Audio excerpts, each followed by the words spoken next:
Welcome to Relationship Mastery, a podcast for those who want to learn how to master the art of creating happy, healthy, and loving relationships.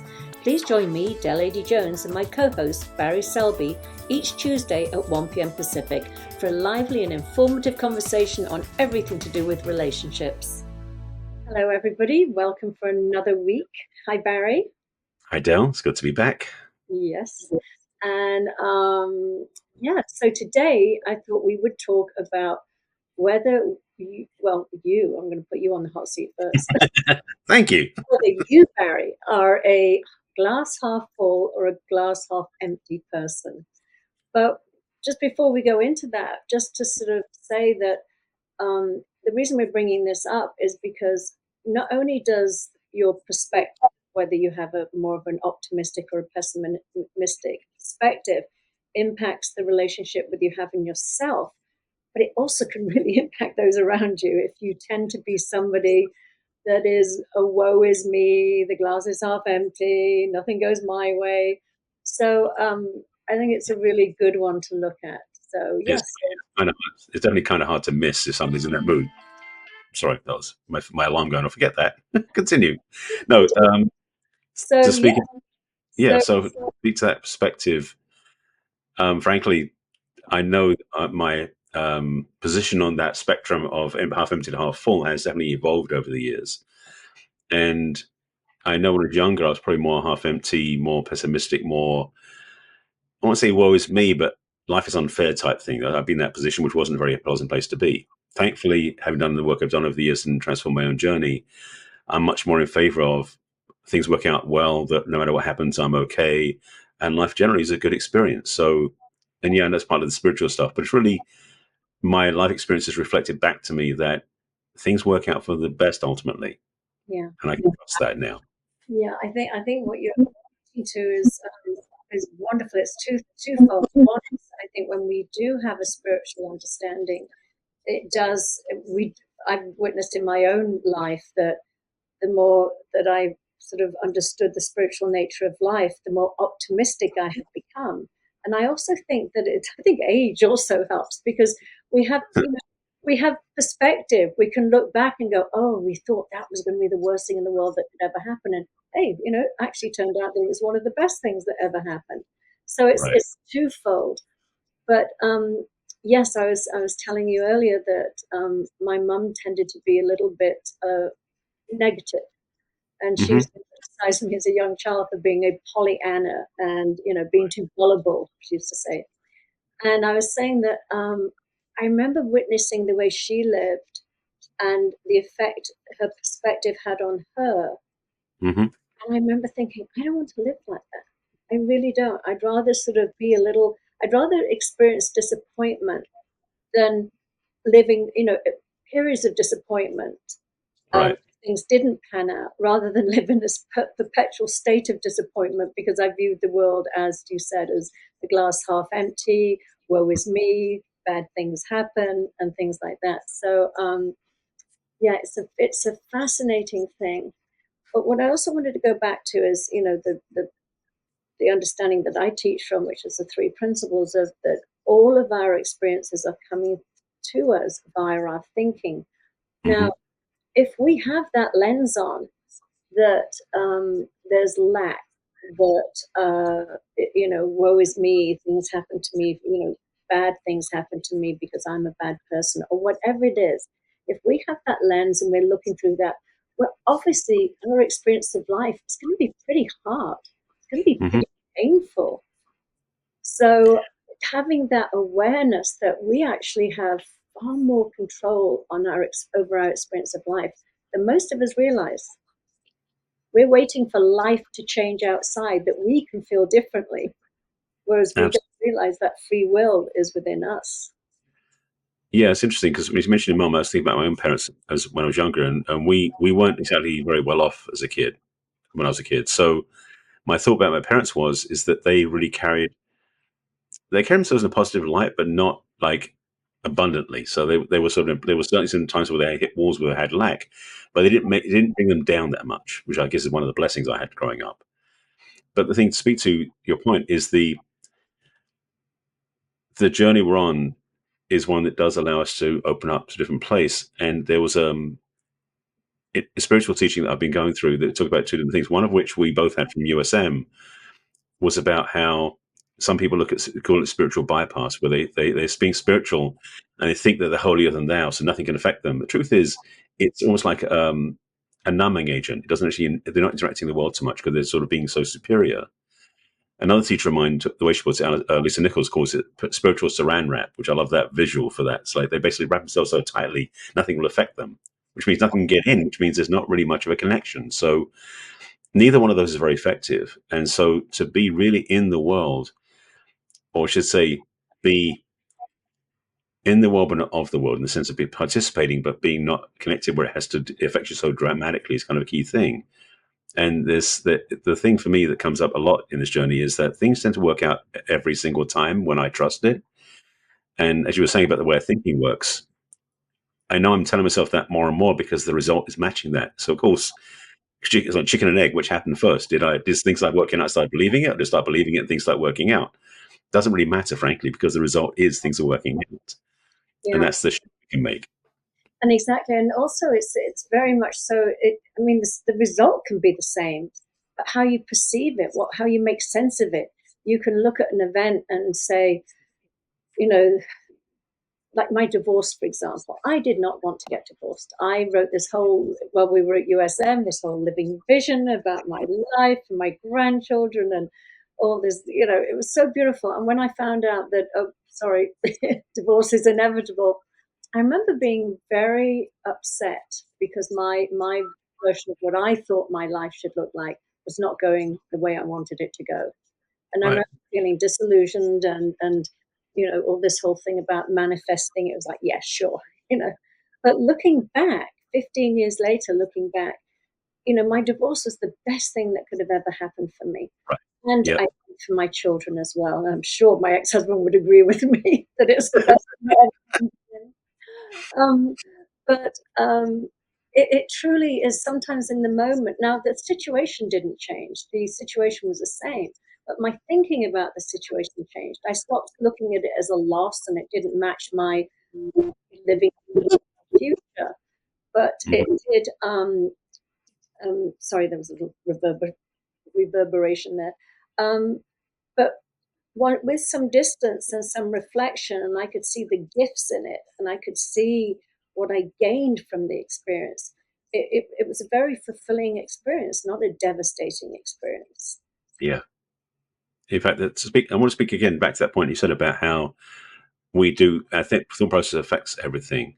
I mean, this is done research on this. Is the thing called the reticular activating system, which is part of the brain in the limbic system, like the lower part of the brain, which is really based in, I wouldn't say reptilian, but it's that part of the brain, something very, very old, very ancient, very built in. Yes. And it was always built to really protect us from danger or warn us of danger.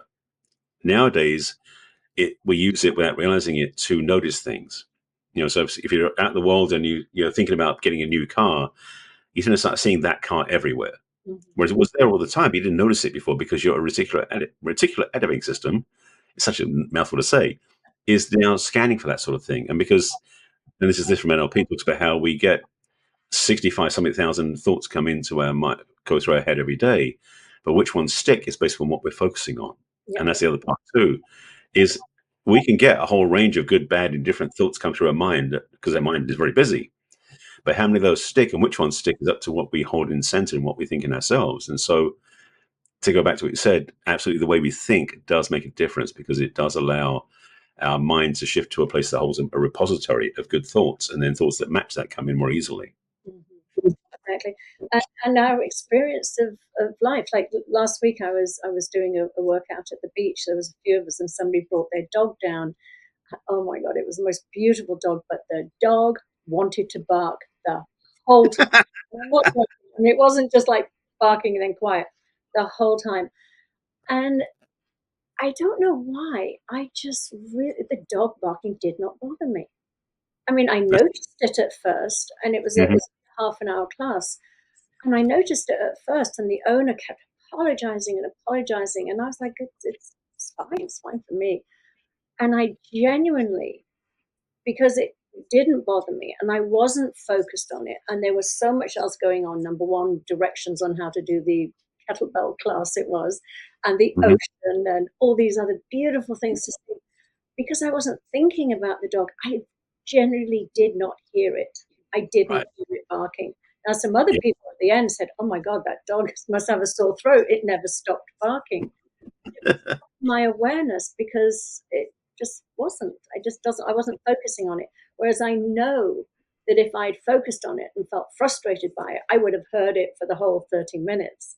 But I Right. didn't. And it was such a sort of. It was like, so interesting. We really, our brains can only take in so much stimuli, and if we are focusing on the negatives, it gets full up. But when we Right. are not focusing on that, like you said, that 55,000 thoughts that go through as a day, if you just witness them and don't judge them and don't make them good or bad, they just are. They will just flow through you and flow past you. But Yeah. let's talk again a bit about, so besides obviously our minute to minute experience of life, when we are more optimistic, our life obviously is going to feel better. We're not going to be so depressed and down because we're not running through our laundry list of litany of everything that's wrong with the world or wrong with ourselves or wrong with our partners.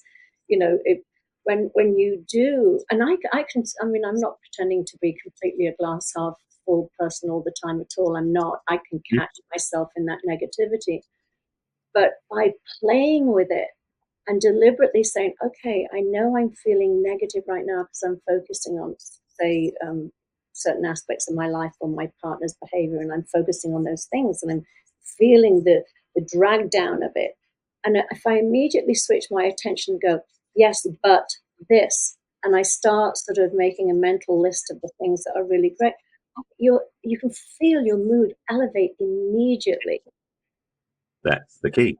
That's Yeah. The way you think affects the way you feel. the, And some people, unfortunately, are wired the other way, but most of us, we do. Our thought process is what controls our feelings. So the more we catch ourselves in our thinking to switch gears into affirmative, positive statements, even just the censored neutral ones, frankly, sometimes, because that may be enough to get out of the pit or whatever you chose to put yourself in, mhm, is that then your emotions will start to adjust accordingly. And so they, as you were saying, how they're tied together with the physical level too. So when you're changing your thinking process, your emotional feeling will correspondingly move as well. And so that's a powerful tool to use to get yourself out of a funk or a state if you're upset about something. And I remember this happened. It was after I did. It was a seminar I took, and I can't remember. It was one of the USM weekends, but I remember I was out driving and I got rear-ended in my car, and I was furious in my car seat. But by the time I got out of the car and got to the back of the car, I was so centered. I didn't know what happened. I didn't know what happened. Some part of me had picked up a lesson somewhere, and I don't remember what it was. But I know that internally my body shifted. So when I got back to the back of the car, the person who hit me was really upset about it. Was like, totally distressed, which is fine with me. But I mhm, didn't get to the game of like, how dare you? Well, shouldn't have looked where you're going. That sort of stuff, which some people do, and I did used to do. mhm, But I found myself being just at peace, which frankly, because I love my car, love mhm. my cars, all my cars. I was at the same time I was doing this, part of me was sitting on the side going, "How did you get to that place?" Because I was so amazed Yeah, while I was this. It's like it was such a cool trip. So there are benefits to having thinking that it is tied into a more centered place of being. It yeah. makes you more effective in the world. Yeah, and that's what we always talk about, is that it's that the witnessing, the observing, the seeing. It's not about living in that state of perfection or that state of always being the glass is half full. It's the ability to go, okay, I'm feeling a little yucky right now. Oh, I'm feeling my thinking. My thinking, I'm in this place because I'm looking with this set of glasses on that are telling me that there is lack, and the world is against me, and that's why I feel the way I do. I feel the way I do because the world I'm looking at, not the other way around.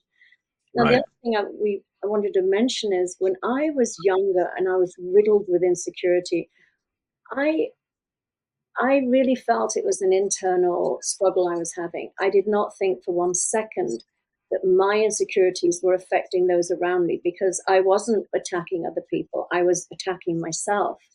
But Hmm. what I realized was, and I think I've shared this story before, but it was so impactful for me, was I used to own restaurants, and I had gone into one of our restaurants, and one of the waiters there had said to me, he took me aside and he said, "Have I upset you?" And I was like, "What?" And he like, "You didn't say hello to me, and you always seem a little like not very friendly to me." And I thought maybe I'd upset you, and it was such a wake up call. It was such a brilliant reflection for me because I thought this waiter was really sweet and lovely, but I Hmm. realized how consumed I was with my own negative self talk that I would actually, and I had social anxiety. So we'd go to our restaurants, and I was also in a challenging relationship. And so I'd be so up in my thinking that I wasn't present. And Right. this poor waiter was experiencing me as standoffish and aloof. Like I think you refer to yourself as being um, Yes, that would be described one as of my as well. traits. Yeah. And it was the opposite. It wasn't from this place of like, oh, I'm so great, I can't talk to you. It's more that I am so insecure that I'm just going to close down and shrink into myself. Yeah, So again, that sort of, the glass is half empty, how it affects us. And then in turn, how we show up in the world, how we show up in our relationships, how available we are. It is energy. People feel that energy. absolutely. And that's probably what I want to speak to for a moment, since we are talking about relationship mastery, Mm, is something that I know. Yes, okay, I'll say this. Um, I know some of my past relationships where I would get to the point where, and this is before, and I'm not saying I'm very happy to talk about this, but this is before I did the work I've done, where I would, when the relationship wasn't working the way I wanted to, I wouldn't do anything about fixing it. I just shut down. mm, I become pulled back. I'd go introvert, and basically, I wasn't very happy, but I wouldn't voice it. I wasn't willing to express what was going on because I didn't want to almost. I won't say I didn't want to upset my partner, but I didn't feel I wanted to say something to her that she would then have leverage or have ammunition. It was. I mean, the mindset was not particularly healthy, to say the least. yeah. But I would be in a place where I was shut down in the relationship, which would be a good way of ending it. Frankly, it wasn't very healthy. And now I know so much more helpfully, and learned so much about how it's important to communicate no matter what state the relationship is in. Hmm. And so, because we're talking about the half empty, half full, if you're going through relationship challenges, and I'm speaking to myself as I say this, can we be in a place where if things are not working out, can we speak to the place, first of all, of owning our part of what's going on versus just blaming the other person? But secondly, in this context, can we frame the way we talk about things as a positive direction of availability? So instead of saying it's only possible it can be a failure, can we speak to the conversation of being open at the top, sort of thing? I'm sorry, that's a quote I'm using. There's a book that's called "Open at the Top" in a spiritual teaching because it meant that there's never an end to the journey. So in a relationship, can we be open to possibilities where things get much better than we expected, even when it's not going the way we want it to? Because Absolutely. that's the thinking. Yeah, no, 100%. I was just on a call earlier with a client, and we were talking about that, about um, so clearly her partner had sort of withdrawn into himself. And Hmm. that was just a coping mechanism. It wasn't personal. It was just something that he was doing, and wasn't it certainly wasn't a passive aggressive thing. It was obviously a survival technique he developed as a child, that when you're having struggles or problems, you go inside and you sort them out yourself. You don't articulate or talk about, and that's what you were just talking about then, Right. is that when we are in that, and it's very vulnerable, because when we're in a negative state of mind, it's usually we feel threatened in some way. There's danger, and we go inside, and then Right. it's like it's danger, doom and gloom. I've got to sort of pull in the resources, and strengthen myself, and not realizing that resilience is a natural part of our being anyway, and we don't have to sort of go to battle to get resilience. In fact, if anything, it's the other way around. If we are in that loving, trusting place of the universe is plentiful and there's nothing to worry about, and we it's all going to work out for the best, even if it in the moment doesn't look like it. There is a beautiful gift in whatever is happening. You will have that perspective. Sometimes it doesn't come immediately, sometimes it takes a little time. But if we can be in that state of I'm feeling vulnerable right now, my instincts are to pull inside, but I know that that's actually going to create more conflict in the relationship. And we articulate what it is that we're going through. It's an incredible opportunity to become so much closer and so much more connected when we do Yeah. that. That's the thing as well, is that it's harder to connect with somebody when you are playing from a place of half full glass than a half empty glass than it's half full. Because part of the challenge is that sometimes when we feel like we've been hard done by, or we've been rejected, or whatever it is, we tend to start, or we can shut down and become much less available. Mm-hmm. And when we come to the place of being half full, so to speak, and the glass being half full, we don't get knocked down so easily. Yeah. In fact, we find ourselves being more centered and able to respond differently instead of being reactionary. Because one of the things I've talked about in my work a lot with clients is about, can you shift from being reactive to responsive? And a lot of times, glass half empty parallels being reactive because you have no resource to pull from, no skill set, no availability. Move to half full. We can respond from a much place of availability and be more nimble, so to speak, in what you do and how you speak. Mm-hmm. And then just going back to what I was saying for a minute there too, when we are feeling negative and we do want to hide from the world and not put it be a downer on our partners and share how we're feeling, it again, that's an assumption that we have to sort of go inside and take care of it ourselves because we don't want to affect our partners. But what we're doing is we are affecting our partners. You know, our withdrawing, our going inside can leave our partner feeling isolated, shut Yeah. out. They may take things personally. They haven't a clue what's going on. They don't know it's your internal journey that you're going through, you're struggling with. So it really is, I really encourage people, even if they don't like finding themselves in that glass half empty space. You know, I was terrified of depression growing up because my mother suffered from severe depression. And so I was always like, sort of, no, everything's fine. I'm not going to share anything that's bad because, you know, That's not right. yeah, I don't want to drive you away. But I also was afraid of my own feelings of depression and being down. So I would be in denial about them. But once I was able to articulate and go, oh, I'm noticing I'm a little, well, I'm not so bubbly right now. I'm a little down right now. Again, it's even that awareness can help lift you out of that.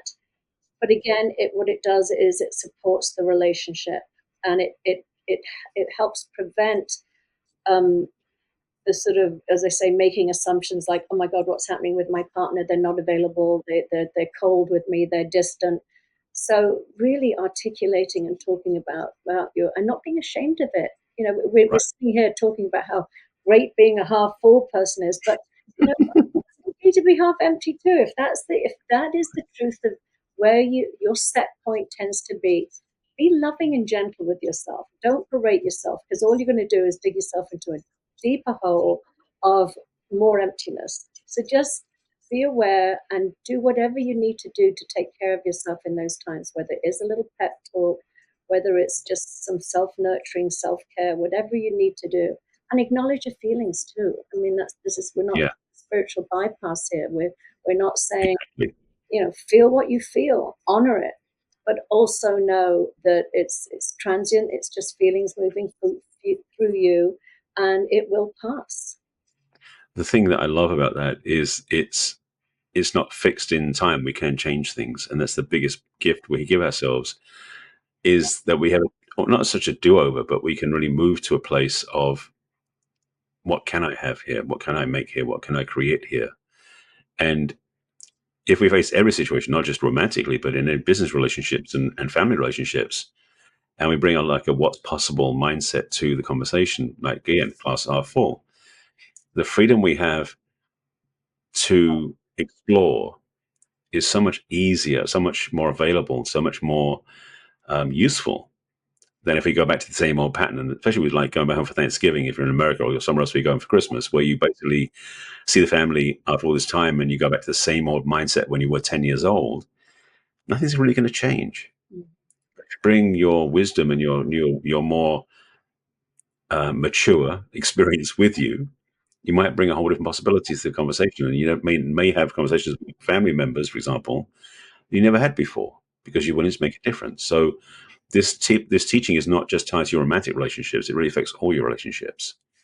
Exactly.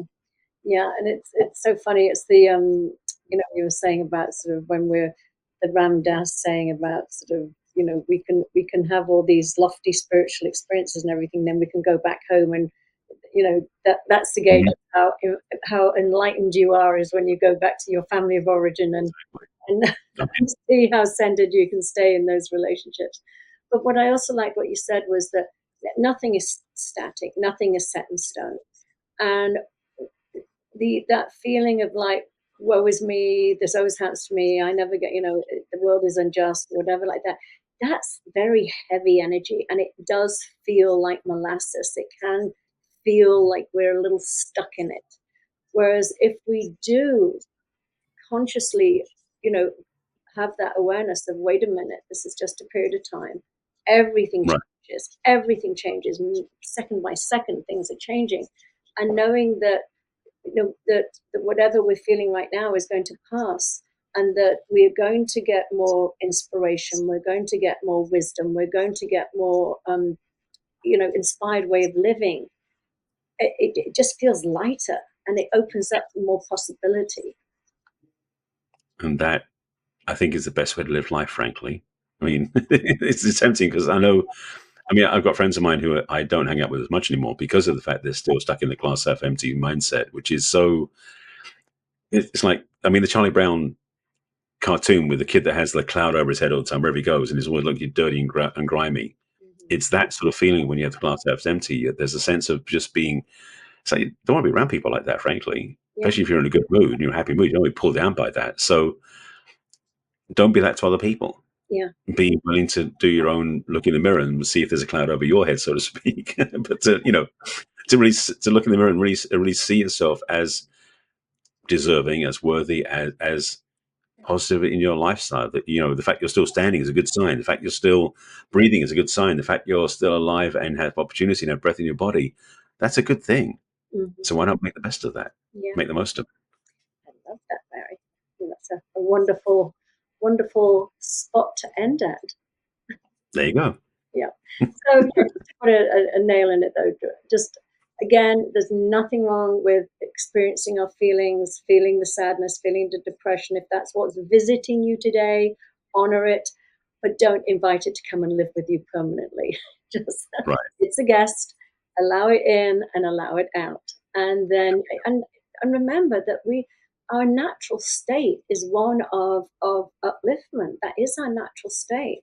It's our Mhm. thinking, our negative thinking that takes us down and makes us into that glass half empty state of mind. But our natural state with a clear mind, and whether you meditate or you have a spiritual practice or whatever it is, that when you can recognize the busy monkey mind for what it is and not pay attention to every single negative thing it's telling you, your natural state will be of buoyancy. You will naturally pop back up without having to make an effort or do anything to change that. Absolutely.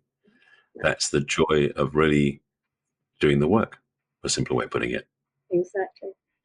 All Yeah. right then. Well, thank you again for a lovely chat, and we will Thank see you. everybody again next week. Thank you, everybody. We'll see you soon. Take care. Bye bye.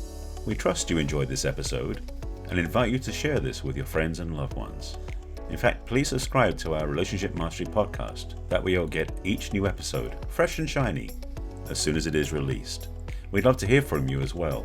So go ahead and enter your questions and comments at relationshipmastery.show. Take good care. We will connect with you in our next episode of Relationship Mastery.